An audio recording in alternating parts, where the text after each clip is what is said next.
the biggest, wealthiest, most intricate business in the world today that everybody is in on. And that, my friends, is trafficking. Now, we hear a lot about trafficking. We hear about children going missing. We hear about people being taken over the border. We hear about the black market and organ harvesting. We hear about what the elites are doing underground, drinking children's blood. We hear about all of this stuff, right? And sometimes it's hard to piece it all together. Sometimes it's hard to understand what's really happening and why this is really happening. But today, guys, I'm going to be starting a series. There's going to be a whole series that I'm going to be doing where I'm going to be explaining to you exactly what is going on from the top all the way to the bottom. Well, actually, and that's the order we're going to do it in, and I'll tell you exactly why. Because in July 2020, a young woman who's now in her late 20s by the name of Ali Carter came forward basically accusing even the current sitting president, Joe Biden, Michelle Obama, Barack Obama, and many others of being involved in this child trafficking, child sex trafficking, and all this stuff. And she got shut down at the time because they were saying, Instagram or whoever said it was like a threat to the election or something, which we'll get to that when we get to that video, because I've got all the direct quotes and everything for you guys. But what she's been able to share in terms of what she has shared is how this all works together, because I think sometimes it's hard for us to believe this stuff is true. First of all, it sounds far-fetched. Second of all, us as human beings wrongly like to assume that most people are probably good, and it's probably the bad people are a minority and all that kind of stuff. Or I can trust my police or my local police officer, I can trust the child care services. Well, even just those two institutions I've just mentioned are both two institutions that also failed Ali Carter amongst millions of others. She said there are millions who have been through that what she has been through, and it is shocking, guys, and it's upsetting. But the best thing that we can do is to speak about it head on, to say these things out loud. One of the reasons a lot of these people get shut up, guys, and if you think about it, think with your logic, think with actual logic, that, you know, it's the reason why you might not hear of certain things. It could also be because people are trying to silence those exact individuals.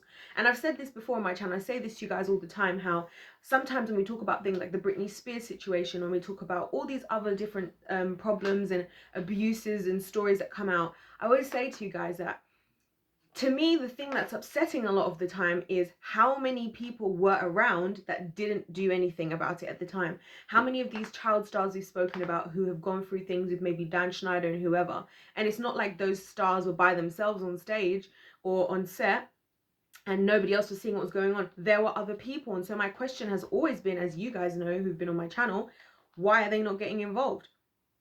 Why are they staying silent? And we've discussed some of those reasons, but this really brings together everything we've been talking about. Everything we've been talking about, from the Holly weirdos down to the children being sacrificed, whether it being by their parents or by the industry, how this all works under our nose, why so many of the people in the community are silent about this stuff, who see this stuff. And this is why it's important for us to talk about, and this is what we're going to be discussing in this little series that I'm going to be doing. So buckle up, guys. This is most definitely 100,000% the best, most important video series and videos that I have done on my channel so far. If these are the only videos that you sit through and you watch to the very end, watch these, because if you're not convinced right now that this stuff is as extreme as I'm saying it is, when I'm saying that it's the biggest, wealthiest, most intricate business in the world that everybody is in on, if you think that that sounds far-fetched, which I might have as well in the beginning, then you want to stay tuned, because as I go through all the different bits of information, you're going to understand how we got there. And I've split this up. We're going to go through how every single level of society in the community today is failing our children, all the way from the top, the people we don't know, the elite, the whoever is at the top of this food chain, all the way down to the home, the family, the church. We're going to talk about every single level in between, the government, the schools, the hospitals, etc., because everybody has a part to play in this. And I really want to highlight in this video, especially for you guys as well, that remember we have to know that if things are happening there, a lot of the time there's somebody that's seeing what's going on, right? And it's got to be a team effort for things to be as successful as they are. A lot of these things, they can't just be successful because a couple of people are working on it. They need a mass number of people to be involved, to be in on it, in order for these things to work. And that's what we're going to be talking about in these next 5 videos. This video is in these next 6 videos. This video is just the introduction. I'm going to introduce you to who Ali Carter actually is, because when you understand who she is and what she's been through and what she's suggesting, I think it will give you an idea as to why this is so important. And also because we finally have somebody who has been the actual victim themselves. This isn't like us talking about me making a video or somebody else making a video where we're talking about things we theorize based on what we've seen, which is nothing wrong with that. I believe a lot of those things are actually confirmed by what we're saying here. But sometimes, yes, we want to hear from the horse's mouth, as it were. I personally believe that's the best form of research. In my opinion, the best way I can learn about someone or something that's going on is by hearing it directly from the person who went through it. There's even stuff like books and stuff. I've told you guys it's on my media playlist, which you should really check out, how a lot of these books and biographies and stuff that you read, the reason why I don't personally read those types of things is because I recognize that there is a whole publishing company that's there are a number of editors who are going to check that book and decide to cut out what they want to cut out. And so there's probably going to be very overproduced. And even for these videos, I was like, I was going to do an even more serious approach to these videos, but I was like, I don't want to make this overproduced. I don't want to start cutting things out just like what I feel like these people do. I want to let this be authentic and just share as I'm going through all the information that I've got. And the same way that you do when you hear somebody speaking is different to in a book where the publishers and the editors have all decided to cut out whatever they want to cut out for whatever agendas that they have. Not to mention the fact that, as I said about in my media playlist, a lot of these biggest publishers, a lot of these platforms that we use are owned by these very people who would be in these top levels of what we're going to be talking about today. So they have the most reason to cut out things that are gonna make them look bad. So we're going to be talking about that. So stay tuned, guys. We're going to be starting with the top in the next video. But before we get into that, disclaimer, I guess, before I talk to you guys about Ali a bit more, disclaimer is this. Actually, forget the disclaimer. Right. So Ali Carter is a young woman, like I said, who's now in her late 20s. Now, funnily enough, which is actually incredible, when I tell you what she's doing now and then you hear what she's been through, you're just going to think this woman is a superwoman, and indeed she is. She is now a dance teacher and a cheer coach. She was eventually adopted after all the craziness you're going to hear about that she went through. She was eventually adopted by somebody who actually finally gave a serious damn about her. She also is a special needs teacher. She hosts birthdays for children, you know, like reading them stories and stuff. She also braids hair for foster children, and she said that she does this because she knows that foster parents, from her own experience, because we're going to hear about this from her experience as well, because she's been through the foster system in the United States. And she does this because she knows that foster parents use their money for their trips and stuff, so she's doing that to help the children. And she's also a college student at the time of the interview that I saw that in, which should have been in the last 2 years maximum. So anyway, she is one of 6 girls who grew up in a troubled home. Her parents were both affiliated with the Black Panthers, and her biological mother often slept with authority figures. So we're already starting to see some issues here. She, as she got older, she initiated her children into the same, having sex with, these authority figures. And we're going to talk about all this stuff and what this all means later on in the story. Her mum handed her over to be abused by the local police chief, and she was taken to trap houses just to be abused and so on and so forth. Eventually, she ended up getting pimped out by a trafficker who would then take her through underground tunnels, etc., to different places, to Hollywood, people's houses, to specific locations. She's mentioned the Buckingham Palace, the Getty Museum in California, and numbers of other places where she would be taken to be, in her words, eaten, beaten, and abused. Is it eaten, beaten, and abused? I think that's what she said. But yes, this is what they were doing with children there. So it's pretty insane that this is the stuff that she was going through. And so eventually, at the age of 16, she was supposed to be sold off to Russia, to some people in Russia, and they do that on purpose, because then when you go there, you're either going to be dead there, or no one's going to know that you're there, and you're gone forever. And again, it's the classic case, the thing we always talk about on this channel: use, abuse, dispose. They use you for whatever it is and abuse you in that whatever you have to offer, and then they dispose of you. And obviously selling them off into Russia is one of the best ways to do it, because especially now, look at all of this Russia stuff on the news. I'm like, oh, isn't that very coincidental that we are saying all this stuff about Russia now, But anywho, So that's what basically her story is. So what she's going to be sharing, and I want to split it up into all the areas, because for her to get to that point oh sorry, before I get to that part. So now she ran away at 16, basically. She ran away at 16 and she went and hid herself for a year. And since then she's been fighting, she's been trying to share her story, trying to go to like police officers and lawyers and attorneys and judges, and with no success. And we're going to talk about why she's had no success in some upcoming videos, because all these people are in on it. It's something that she continued to claim. In fact, she went as far as to say that everybody focuses on the top, the people at the top, the elites. That's who everybody focuses on, but she thinks everybody should focus on the people who are in between, the people that we see on a day-to-day basis. She's accused school governors, she's accused the school systems of being involved, the hospitals. I'm going to be getting into all of this, guys, so definitely stay tuned. Eventually she was able to get away from this. She was adopted by a foster mum that did actually love her, who also tried to fight against all of this stuff, who've also coming forward. And by the way, this stuff is all still ongoing. This isn't like an old thing. She says this is very much ongoing. She still is not safe. She's still constantly being searched out and looked for by these crazy individuals. They're still trying to shut her down. They're still trying to track every single thing that she's doing. She even talked about how she'd been stopped in 8 different states just by police officers, just trying to find out what information about her, not because she's had a ticket, not because she's done anything wrong, just because they're trying to gain information of her whereabouts. So she's even got to be very careful about that. But she has said that she has information. She has so much proof that she could bring forward. It's just that she doesn't know who to bring it forward to, because there are so many people who are involved. And you'll be very interested to see which one political figure that she mentioned is the only one of all these people that she says she has never seen. But she personally dealt, when I said that she accused the Obamas, Joe Biden, etc., she's saying that she had experiences with them herself personally. She even talked about how she was sold specifically to Joe Biden. It's not like she's talking about something she saw. These are things she experienced. These are people she's experienced certain things with. So we're going to be talking about that. We're going to be talking about this whole Michelle Obama potentially being transgender thing, because she also touched on that. So there's a lot to come. I wanted to make this video kind of as an introduction so you guys can understand what all of this is about and why. And also because I really want to highlight a few things, and I really want you to keep certain things in mind as we go forward in these videos.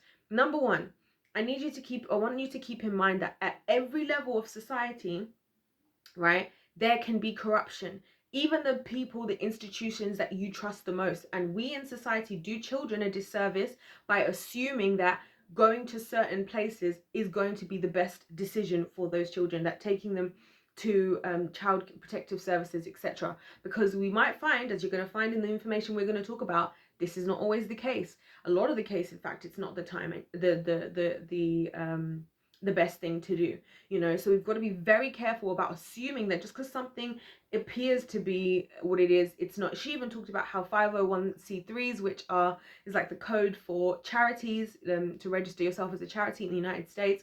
She talked about how a lot of those are also cover-ups for the exact same thing we're talking about here, this exact same trafficking business that goes on underground. So just keep that in mind. The second thing I want you guys to keep in mind is this, that people don't want this information to be out. The people who are doing this stuff, they do not want this information to be out. And so remember that when you're hearing people like getting shut down and things getting taken off and people being called crazy, because that's something else that's going to come up a lot, the gaslighting. Sometimes maybe we should pay attention to the crazy people. I personally am one of those people who thinks whoever like a lot of people in society are targeting negatively for a particular reason, I tend to want to hear their perspective only even more, especially people who are going through extreme mental health issues that they haven't like had, say for example, since birth, especially people who are saying something that's against the popular narrative. Because a lot of the time, as you guys all know from my media playlist, which you might want to watch that as a precursor to all of this, to understand just the first 5 videos. There's a 5-part series I have in my media playlist. It's very short. The videos are literally like very short. But anyway, and in there I talk about how one of the tactics of the elites, as we call them, is to discredit people. So for example, somebody might come onto my channel right now to discredit everything I'm saying to you and say, well, they shut her down because she didn't prove this. Or they might say about me, well, what is your degree? Where is your this? How can you prove that? They'll just say anything to discredit what I'm saying, because it draws attention away from the truth. If any of you have ever dealt with a narcissist, you'll find that this is exactly what happens. Because if you tell somebody, you did so and so, you abused me, and then the person says, no, I didn't abuse you, what are you going to do in that situation? There's nothing you can do unless they acknowledge it, and unless somebody else acknowledges it. That reality is only real in your own head, right?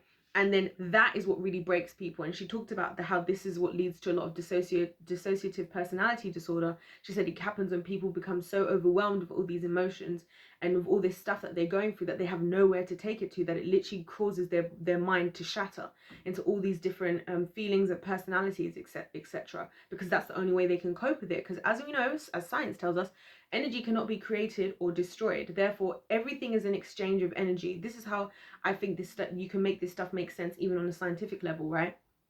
Everything is an exchange of energy. So when you go through something, that's why even if you go through something and you try to ignore it, it just bottles up. You can try everything to ignore that thing, it just bottles up, because the energy is just being stored. It's not going to be destroyed. You ignoring it doesn't destroy it. It will present itself in one way or another. This is shown even with children. Anyway, I won't get into all of that, but there's so many different studies out there that show that whatever somebody goes through, in one way or another, that thing is going to be produced outward. And if you're going through these types of situations, as she's suggesting, a lot of this stuff, it's going to present itself in one way or another. And I actually think part of the reason in society today we don't see it that way is because we've been so quick to just name things without actually looking at the root cause of how that thing got there.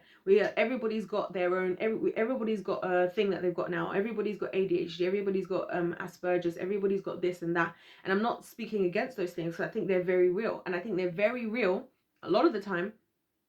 They're very real responses to things that are actually happening in somebody's life, in somebody's mind, and whatever. And so we need to get to the root cause of the problem. This is why I make my videos, guys, because I'm done with putting band-aids onto everything. I'm done with us just coping as if this is a normal thing. I'm done with us just talking about child trafficking and this and that, and then just saying it and then having a video series about it and all feeling sad about it and then moving on with our life as if this isn't a real issue, right? We need to get to the bottom of this thing, and that's why I'm going to be sharing about this in all these videos. This is why I'm going to be talking about everything Ali's been saying, and going through how at each level of society we have a responsibility as to how we allow for these things to happen. Because these things, to the extent that they're happening, as you're going to see, they cannot happen to this level if not for people at every level being involved, and a significant number of people being involved at every level. And there's another lesson I want to say to you guys as well. And again, if you think what I'm saying is crazy, watch through to the end. If you still feel the same way at the end, fair dues, right? But the other thing, because the thing is, guys, these people, what I've been seeing here is that it's so many people that are involved. There are millions of children going through this stuff. There are so many unanswered things. One of the things that she brought up is she said, how come sometimes we hear that 200 children, 300 children went missing, but we don't have an Amber Alert? How come sometimes one thing's happening and all attention is being drawn to that, but not to another problem? There are so many issues surrounding children in particular at this time, which is really why I'm so passionate about this, because it's like, who is going to fight for the children? At every single level, we are failing the children in this world, and it is absolutely disgusting and despicable. So that's what we're going to be talking about, guys. We're going to start at the top and we're going to work our way all the way down, and we're going to talk about how at every single level, how we are failing the children, but also what we can do better. And we're going to be using examples from things Ali actually said, because she is somebody who has been through this stuff for herself, right? So yes, stay tuned for that. Also, just quick disclaimer, quick disclaimer, I guess, is just to say that, look, of course this is all alleged. I will say this, that Ali herself has said she has plenty of proof in the form of videos, rape kits, what else does she say? Police reports, etc. A lot of the stuff that she claims that happened to her, she says they have documented in these very institutions, at police places, at social services, child protective services, schools, hospitals, you name it. They have documentation, because she consistently throughout her journey had complained that this stuff was going on. It's just that she was continually being ignored or silenced or told, well, we're not going to do anything, we're just going to make sure you can't say anything about it, which is why we're going to speak up. I'm going to speak up about this, especially. But what I will say, just to yeah, so we'll go. I'll give you a bit more into the background of Ali right now. So basically, she said, like I said, she was handed over. Her mum handed her over. So it started off with her mum. Actually, we'll just start this in the next. Will we start in the next video? We'll start in this video. We'll start in this video. Sorry guys, I'm just jumping around in my head. But basically, back to Ali, just so we can get a full understanding of what she specifically went through, like towards the beginning. As I said, it started with her mum. Her mum, I'm just looking at my notes. Her mum then initiated her into the same stuff, you know, having sex with authority figures, etc. And then her mum then handed her over to be abused by the local police chief. So again, we're seeing our first member of the community who's involved in all of this. And and she was taken to trap houses just to be abused. Now, she at the time used to cope with by running away and by self-harm. Again, just want to highlight that sometimes when you're seeing people do this stuff, when you're seeing children running away and stuff, let's actually pay attention to that. Let's not just throw that to the side and be like, oh, you should go back to your mom. No, but your mom loves you, but your family loves you. You always hear that. And I think we need to throw that idea out the window. Not that we shouldn't be hoping that people love people. Of course, that's what we want. But sometimes we're so quick to assume everybody's good that when somebody's going through something and we're seeing red flags, we don't see the red flags.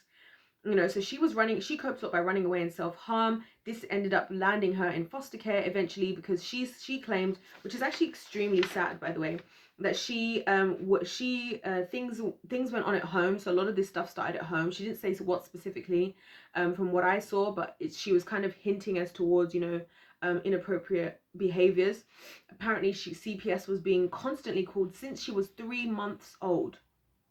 3 months old, and it was only at 13 when she'd had enough when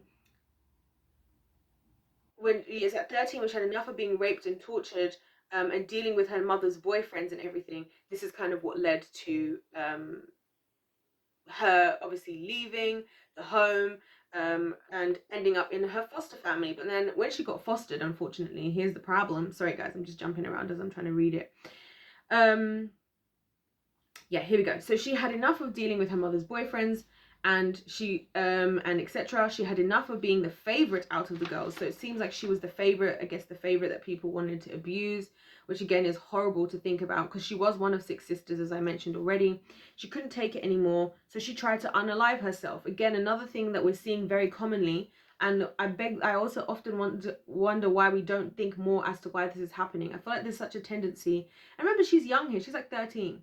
And I also heard a story that Lil Wayne spoke about how he at like 11 had tried to commit to unalive himself.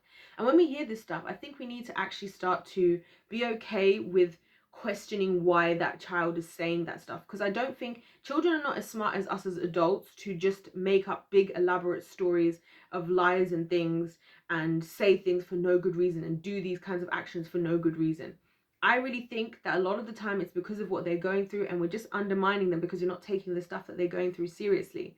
And so yeah, so after she tried to unalive herself at 13, CPS came into the picture and she was put into a mental hospital and then foster care.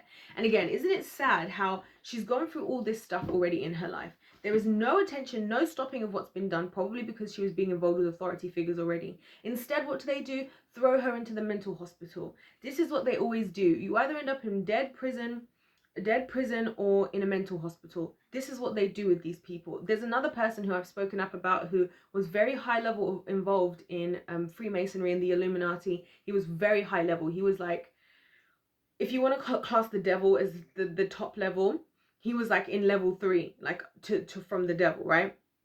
And he now is also in a mental health hospital in Carolina, because he switched and decided he wasn't involved in all this stuff, and now they've put him in a mental hospital. So this is what you find happens as well, the gaslighting, because all they need is all these different institutions to work together for this stuff to work, which is really sad.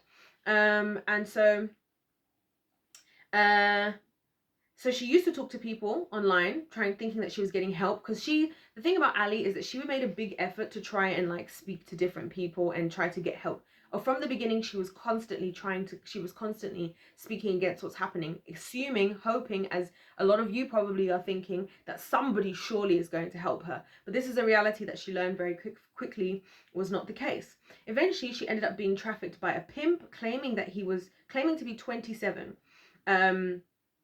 But she knows that he wasn't, because she found he had different passports and stuff with different birth dates in his wallet. She told CPS, Child Protective Services, and they put him down as a 27-year-old boyfriend, when in reality, these two were not actually together. And we're going to talk more about this CPS boyfriend situation as well, because the CPS, this boyfriend and all these people, they all, like I said, had their part to play as to how these things were able to continue. She finally got to the point where she learned that she had to deal with what she had to deal with, because there are no authority figures that she could go to help you.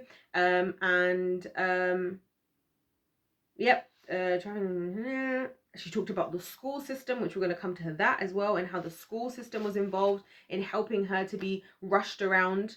And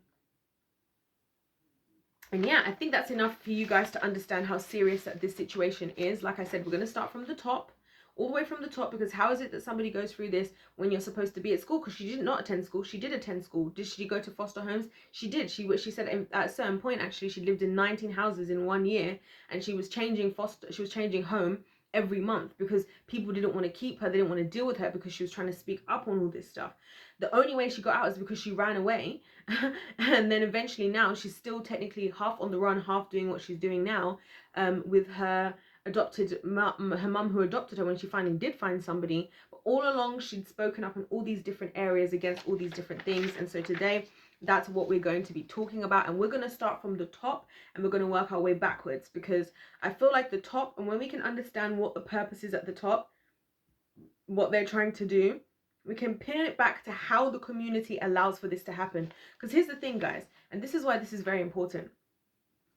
I always say to you, I talk about spiritual things on this channel, which I know is not everybody's cup of tea, right? I know some of you probably watch my videos and think, oh, does she have to make everything about God and this and that? And I get it, okay? I get it.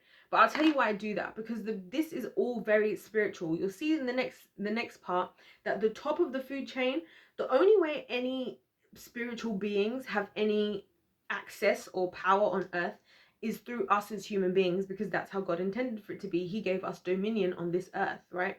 And then when we did what we did, we choose who we want to partner with, right? Now, obviously, they have things that they can do because they're outside of the natural world. You know what I mean? But ultimately, the fight is for us, for our souls, for our bodies as vessels, which I've talked about this with you guys before, because we have to be the ones to enable these things to happen. If none of us listen to God, then you won't see anything of God on the earth, right? Other than the things that he's always going to do anyway, because he loves us, like making sure that we have the trees are growing and, you know, all those types of things and whatever. If we don't partner with the king, if we don't partner with the kingdom of darkness, then there would not be darkness in this world. The only reason there is this level of darkness, and this is what you have to remember, is because people are partnering with it. Now, here's the thing. When you got the kingdom of light and the kingdom of darkness, they work very differently. The kingdom of light, just as light does. What does light do? Light exposes.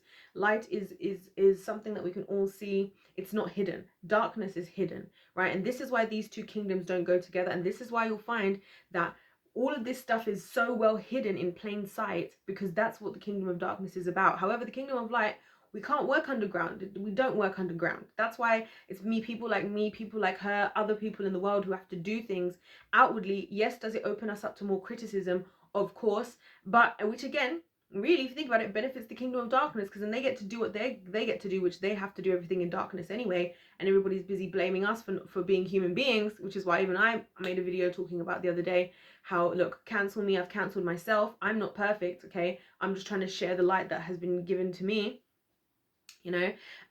But that's how they're able to do it, and that's why this stuff is so important, because these people, whether you believe in this stuff or not, these people believe in this stuff, and this is why they're doing it, because every single thing that they are doing, it has a spiritual attachment to it. Because as Ali said, and as you guys are going to work out, this is not about money, and it's not even about sex. That's what she kept saying. It's about power and control. Now, why would somebody be so obsessed with power and control? Check that out in the next video, where we're going to be talking from the top down, starting with the top about the world's biggest, wealthiest, and most intricate business that everybody is in on: human and child trafficking. And I will see you guys in part 2. If you enjoy this, please don't forget to subscribe. Please don't let me know your thoughts in the comment section down below. What are you thinking already, as I've just gotten into it, as we've just started? I would love to hear your thoughts. Please do keep an open mind, guys. Keep an open mind. It's not nice stuff to hear about, and a lot of it's going to sound crazy, but this is why I've broken all of this stuff down into a whole thing that you can sit and watch all the way through, so that hopefully it can make more sense to you. You can make sense of it, although it doesn't make sense in the sense that why would people do this stuff, but you'll see why. And also it can help us in society to be able to help the children, because this is what this is really about. I feel like there's just not enough people fighting for the children for real anymore. So anyways, guys, thank you so much for watching. Don't forget to like if you do like the video. God bless you all, and I'll see you in my next one.